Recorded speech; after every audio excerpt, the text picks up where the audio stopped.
Air commander Khalid Chishti साहब, आप इस मसले के ऊपर क्या बोलेंगे? ईरान के लिए तो सिर्फ एक चैलेंज था कि उसने सरवाइव करना था, और अमेरिका ने तो अपनी वो जो एक सोलो सुपर पावर वाली हैसियत थी उसी को दांव पर लगा दिया, और मुझे लगता है कि ट्रंप साहब के लिए आने वाले दिन सियासी मैदान में बहुत मुश्किलात ला रहे हैं। बहुत शुक्रिया मलिक साहब, आपने इनवाइट किया। देखिए, तीन टीयर्स होते हैं मिलिट्री वॉरफेयर के अंदर, जो मैं बड़ा सादा तरीन करके कोशिश करूंगा विदाउट किसी कॉम्प्लिकेशन के। एक तो स्ट्रेटेजिक ऑब्जेक्टिव्स होते हैं, स्ट्रेटेजिक लेवल पर जंग लड़ी जाती है। दूसरा ऑपरेशनल जंग पर लड़ी जाती है। और तीसरा टैक्टिकल जंग लड़ी जाती है। स्ट्रेटेजिक वो ऑब्जेक्टिव होते हैं जिनका बेस्ट एजाज जिक्र कर रहे थे कि उन्होंने क्या खोया क्या पाया। वो सारे स्ट्रेटेजिक ऑब्जेक्टिव थे, यानी कि हम रिजीम चेंज कर देंगे, हम न्यूक्लियर वॉरफेयर अनरोल कर देंगे उनका प्रोग्राम, हम उनकी मिसाइल टेक्नोलॉजी कब्जा कर लेंगे, न्यूक्लियर एनरिचमेंट को गायब कर देंगे। व्हाटएवर, ये स्ट्रेटेजिक ऑब्जेक्टिव होते हैं। उनको अनफोल्ड करने के लिए आपको ऑपरेशंस करने पड़ते हैं, और वो मिड टीयर लीडरशिप करती है। लेकिन टैक्टिकल वो ऑपरेशंस होते हैं जो इनकी मिलिट्री कमांडर्स एग्जीक्यूट करते हैं फिजिकल। अमेरिका ने जरूर टैक्टिकल लेवल पर बहुत विक्ट्री हासिल की, ब्रिज तबाह किए, उनके शहरों को नॉकडाउन किया, 160 बच्चियों को शहीद कर दिया आपने इन हमलों के दौरान। ये सारे टैक्टिकल ऑपरेशंस होते हैं। और अगर आप किसी ब्रिजेस को नॉकआउट करते हैं तो ये लोएस्ट कैटेगरी होती है आपकी वॉरफेयर की।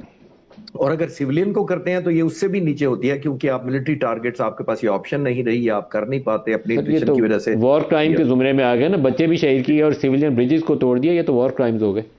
जी, मैं उसी तरफ अर्ज कर रहा हूं कि एथिक्स की तरफ तो जंग गई नहीं ना, तो आपने टैक्टिकल से भी लोअर कर दिया कैटेगरी को, कि आपने इन ह्यूमन काम किया।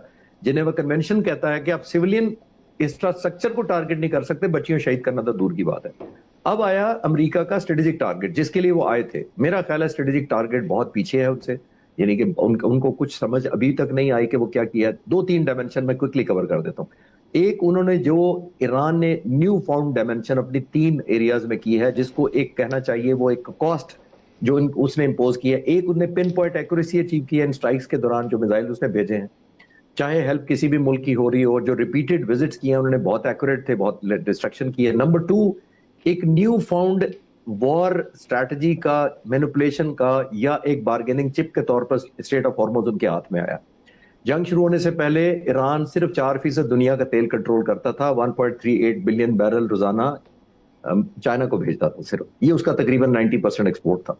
ये 4% पर उसका बस चलता था। अब देखिए तकरीबन दुनिया का 20% ईरान के जेर साया हो गया। Number one. एक न्यू फाउंड लिवरेज जो ईरान को एक और मिला है, उसने जंग को रीजनलाइज कर दिया अमेरिका की मर्जी के खिलाफ, मिडल ईस्ट ममालिक के खिलाफ।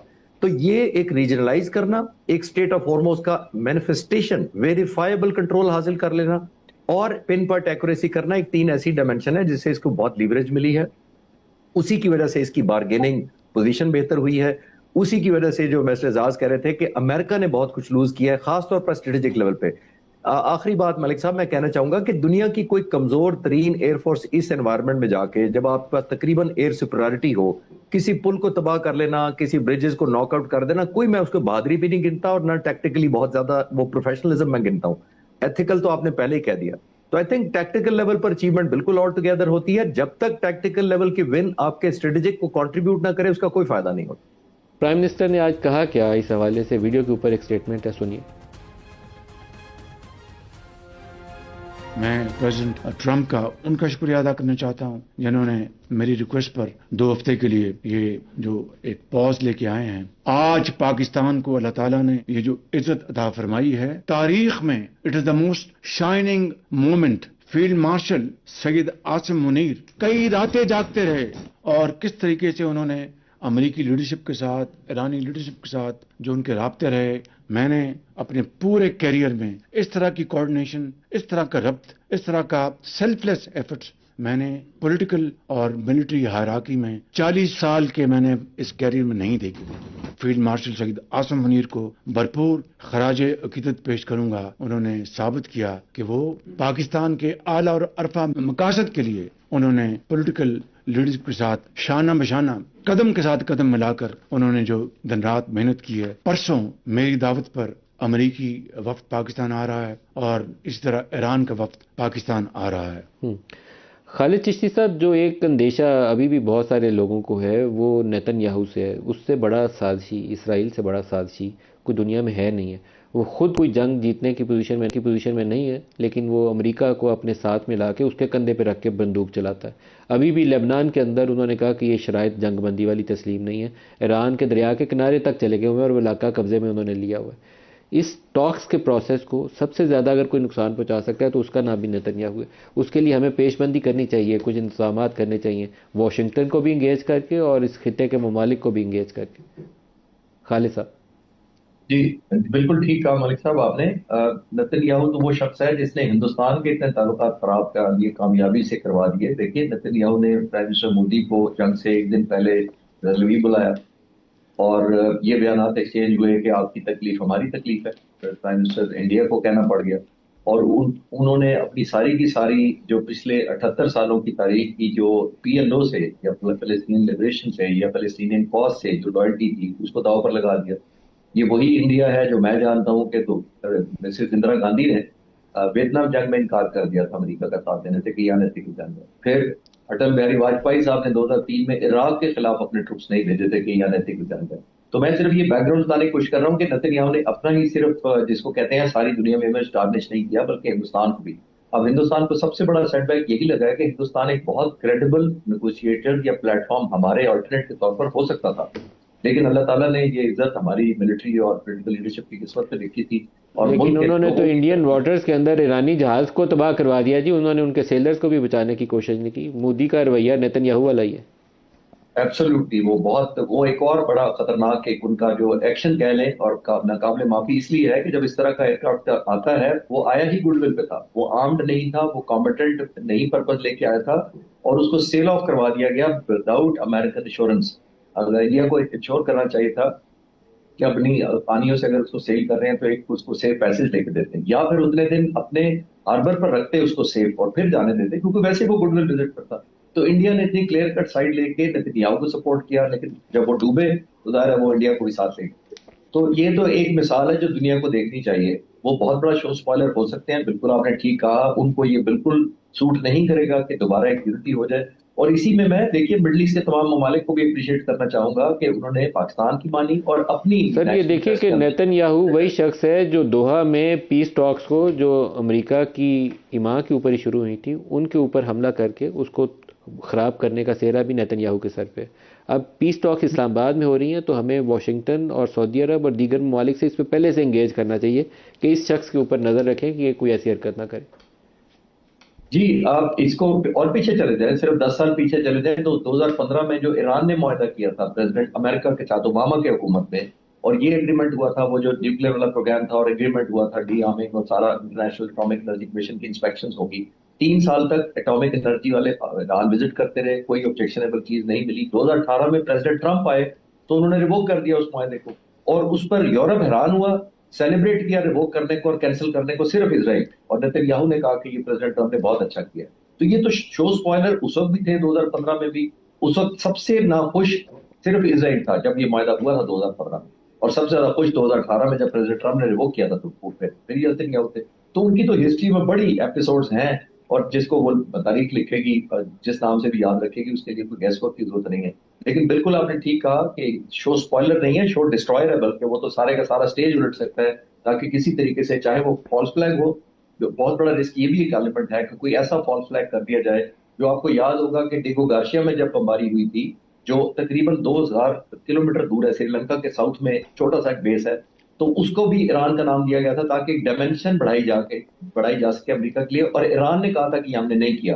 तो उसमें भी यही कहा गया था कि ये पॉसिबली इजराइल ने ऐसा कोई फॉल्स फ्लैग किया ताकि एस्केलेशन का लेडर अपस्केल किया जा सके और अमेरिका को बताया जा सके कि ईरान आपके पास 2-2.5 किलोमीटर दूर आके, जो ईरान से तो तकरीबन 3000 किलोमीटर का फासला बनता है, तो वहां पे आके हमलावर हुआ है। तो ये एस्केलेशन लेडर बढ़ाने की एक टेक्निक थी। अभी भी वो कुछ भी कर सकता है, बिल्कुल ठीक कह रहा है।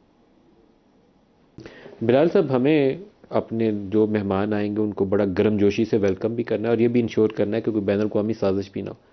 आप भी इस चीज़ को मद्देनजर रख रहे हैं? जी देखिए, यकीनन जी, देखिए मेरा ख्याल है जिस नहज तक आज हम आए, जिस पॉइंट पे आज हम आए, वो शायद 24 घंटे पहले भी काफ़ी लोगों को मुमकिन नहीं लग रहा था। कल रात जब प्रोग्राम में कर रहा था उस वक्त भी कुछ इधर था कुछ इधर था, पता ही नहीं था कि किधर को जाएगा। और उससे पहले तो आपको पता है कि जब हालात लग रहे थे कि शायद जो मौजूदा सूरत हाल उस वक्त थी उससे भी शायद बदतर ना हो जाए रात के वक्त, मगर अल्हम्दुलिल्लाह पाकिस्तान के किरदार के नतीजे में ये इस पॉइंट तक हम पहुंचे। जो आपका सवाल है नदीम साहब, देखिए आगे यकीनन इस पॉइंट पे पहुंचने से पहले भी तो स्पॉयलर्स अपना किरदार अदा कर ही रहे थे ना, जो भी वो थे। तो उसके बावजूद हम एक सीज़ फायर अचीव कर सके तो अल्लाह ताला खैर करेगा जी। यकीनन पाकिस्तान ने जो इंतज़ामात जो भी ज़रूरी हैं इस नौयत की टॉक्स के लिए पाकिस्तान करेगा। पाकिस्तान ने दिखाया है कि वो इस तरह के मामलात की नौयत को और इसके सारे तकाज़ों को अच्छे तरीके से समझता भी है, और पाकिस्तान की आवाम को और दुनिया को इस बात पर यकीन होना चाहिए कि इसके जो भी तकाज़े हैं वो पाकिस्तान पूरे करेगा इंशाअल्लाह। और 10 तारीख को इस्लामाबाद में ये मुलाकात और ये मुज़ाकरात होंगे। आज भी प्रेसिडेंट मसूद पेज़ेश्कियान के साथ ईरान के जो सदर हैं, प्राइम मिनिस्टर साहब की बात हुई, जहाँ पे उन्होंने फिर से रीअफर्म किया कि वो उनकी शिरकत होगी इस टॉक्स में। जो बात अभी मेरी काफ़ी दिली दुआ ये है कि पेज़ेश्कियान खुद भी आ जाएं और जेडी वैंस भी आ जाएं और आके 1-2 रोज़ के अंदर मुआहदे के ऊपर दस्तखत करें, ताकि इंश्योर हो जाए कि परमानेंट जंग बंदी आगे जी। देखिए जो भी उसके तरीकाकार हो और जो भी आगे पार्टिसिपेशन, कुछ टॉक्स तो चलेंगी, न्यूक्लियर के ऊपर तो एक लंबा प्रोसेस है, लेकिन बुनियादी ढांचे के ऊपर दस्तखत हो जाए। मगर हम यही चाहते हैं जी आखिर में तो कि एक मुस्तकिल और एक पायदार मुआहदा या कोई ऐसी चीज़ हो जाए ताकि अमन यकीनी बनाया जाए। दूसरी बात मैं I would also like to share कि आज टर्की के सदर तैयब एर्दोगान ने भी वज़ीर आज़म शहबाज शरीफ साहब को कॉल की और उन्होंने पाकिस्तान के किरदार को सराहा।